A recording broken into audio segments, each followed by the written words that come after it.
एक बार एक वृद्ध व्यक्ति सड़क पार करने की कोशिश कर रहा था। उस दिन सड़क पर बहुत ट्रैफिक था। सब लोग अपने गंतव्य तक पहुंचने की कोशिश में लगे हुए थे। किसी का ध्यान उस वृद्ध की तरफ जा ही नहीं रहा था।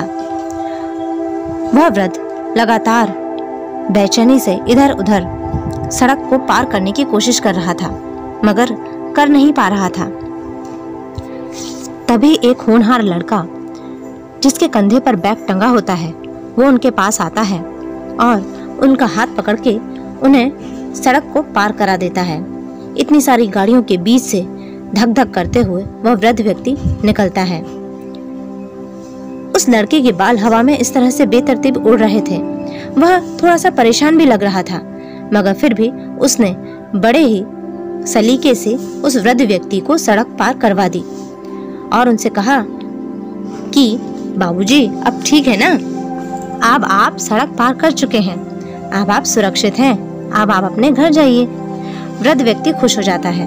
वह उसे धन्यवाद देता है और कहता है, बेटा, भगवान तुम्हारा भला करे। तुम कहाँ जा रहे थे? लगता है मेरी वजह से तुम लेट हो गए।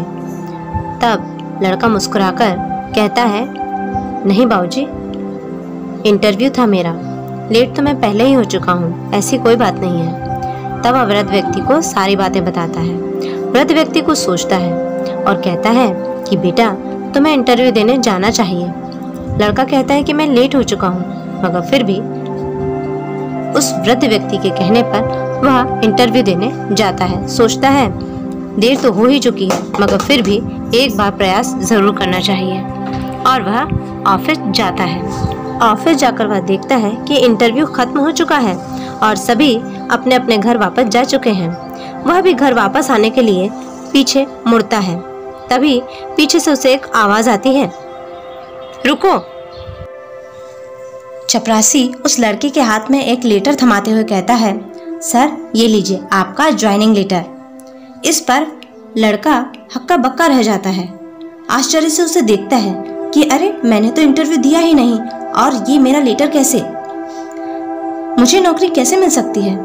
मगर फिर वह वापस जाकर पूछता है। वह लड़का मालिक के कैबिन में जाता है तो मालिक को देखकर आश्चर्य से उसे देखता ही रह जाता है, क्योंकि वह मालिक और कोई नहीं, वही वृद्ध व्यक्ति था जिसे उसने सुबह सड़क पार करवाई थी। लड़का अपने मालिक को धन्यवाद देता है। तब मालिक कहता है कि बेटा, मैंने तुम्हारे अच्छे चरित्र, तुम्हारी ईमानदारी को देखकर तुम्हें यह नौकरी दी है। उम्मीद करता हूँ कि तुम इस स्वभाव को हमेशा अपने जीवन में आगे भी बनाए रखोगे। तो दोस्तों, हमें इस कहानी से ये सीख मिलती है कि हमें कभी भी किसी की मदद से पीछे नहीं हटना चाहिए। हमें सभी की मदद करना चाहिए, क्योंकि वह मदद किस रूप में ऊपर वाला हमें लौटा दे, हम कल्पना भी नहीं कर सकते इसकी।